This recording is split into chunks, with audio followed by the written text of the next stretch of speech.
TwoTrees sent me out one of their laser engravers slash cutters.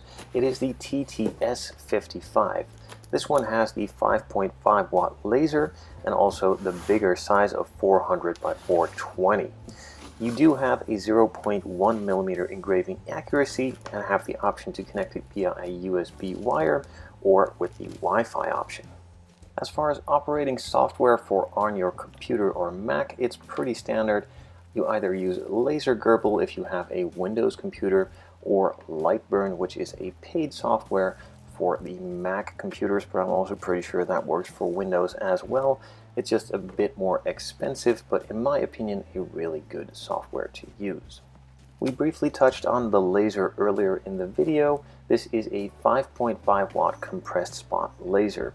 It has a 455 Newton meters wavelength, plus or minus 5 Newton meters, and a 0.1 millimeter engraving accuracy, which is nice and accurate, and a super nice thin line as well, and should do the job in most cases.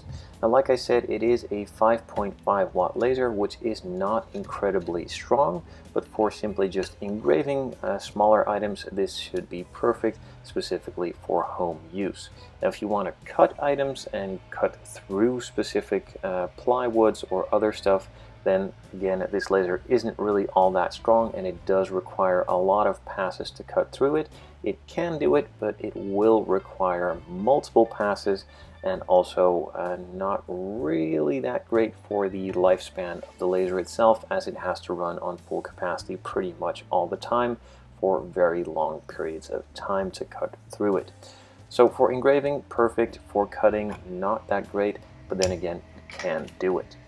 In the meantime, I have fully assembled the laser and also put down a sacrificial board of MDF, and on top of that a small metal plate so it doesn't cut through the metal plate into the plywood or the MDF or whatever base layer you want to have there as a sacrificial base instead of your desk. And now we're pretty much ready to go. There is a small block included which you can put underneath the laser on top of the piece that you want to engrave or cut into, and that perfectly sets the distance. So the first initial setup has been completed, and it's time to run my first test piece. I'm simply just using a Lightburn for this, made a small rectangle, used the standard settings, and went to town. This one cut through in about 4 to 5 layers, not entirely on some of the ridges on the underside where the glue of the cardboard holds it all together. It didn't really want to go through, but with a bit of persuasion you can easily break it off. But probably you would need another 1 or 2 passes to completely and cleanly cut through it. The cut itself is nice and smooth, no imperfections to show really, and it went pretty nice. So with that done, let's move on to the main showpiece for this engraver, and that is actually engraving. So same piece of cardboard, but then just a bit further away from the previous one. I did the outline again, and then just went with a TwoTrees logo, as you should probably with this being a TwoTrees, just to test it out and see what it was capable of. That first test went really well. It showed no imperfections. The 0.1 millimeter engraving accuracy can be seen, as you can see the layers sort of in there if you look closely, but nothing out of the ordinary. Nice straight lines and a perfect engraving. So the small logo was a success, and in the meantime I moved on to a pirate ship. This was just included on the SD card that I got with the engraver. It is a nice file just to show what it is capable of and the smaller details that it is actually capable of capturing, which in this case have turned up really nicely, and again another successful piece. Up next, in the box that the engraver came with, there was a small test piece, or at least a sort of tablet phone holder that you can put on your desk, and I wanted to see what the engraver would do on this. It is an actual piece of wood. It engraves really nice and neatly and has super clean lines, the same as previously with the cardboard, so for engraving on wood I would highly recommend it.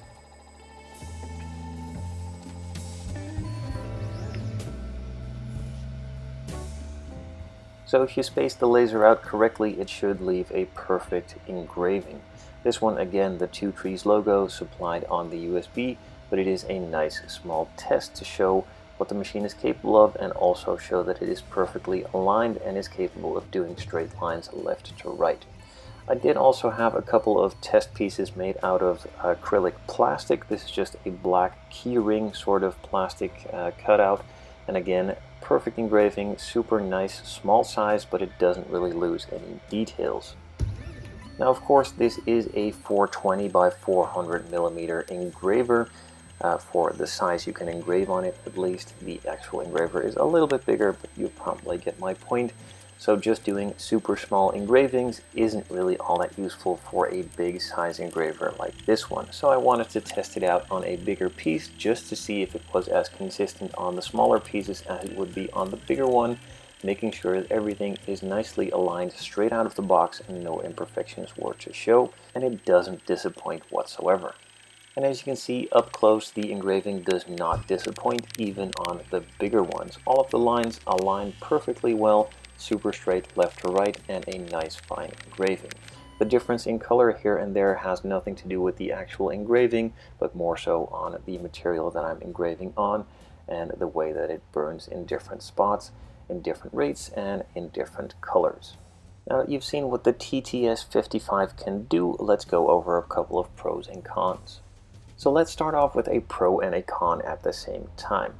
On the x-axis, it has a nice belt tensioner. You just simply turn the knob and it tensions the belt. On the z-axis, both left and right side, you have to do this by unscrewing a bolt or a nut, then pulling the belt tight and then screwing it back in, eating into the belt itself, and potentially after doing this for a couple of times, I guess that the belt could snap fairly easily, as you can see right here, and it also has a pretty big piece of belt just hanging out. On both Z and X rails, it has a nice ruler just showing perfectly what size it is, and you can easily position your laser with that. And then the laser itself, perfect for engraving, not really that great for cutting, as it simply isn't really all that strong. It does have a cap protecting your eyes from the actual laser while it is working. That is held on with magnets. Those magnets aren't really all that strong, and it doesn't really want to stay in position all that well, so that it could be improved upon. The focusing of the laser is done incredibly well. There is a knob on the top and also on the side which you need to loosen or tighten to hold the laser in place, and then you can simply just screw it up or down to set the laser and focus it perfectly. Along with that, there is a nice little block included with several steps on it to have different variations for either having it set at cutting or engraving, and leaving you with perfect results pretty much every single time. The overall design of all of the feet on the four corners is nicely done. They super easily snap in place and have a super nice logo on it as well, along with the rest of the machine having some nice blue accents all around, just giving it a nice look. If you are interested in purchasing this machine or any of the other products TwoTrees has to offer, I will be leaving links in the description down below. Feel free to check those out and see if this is something for you.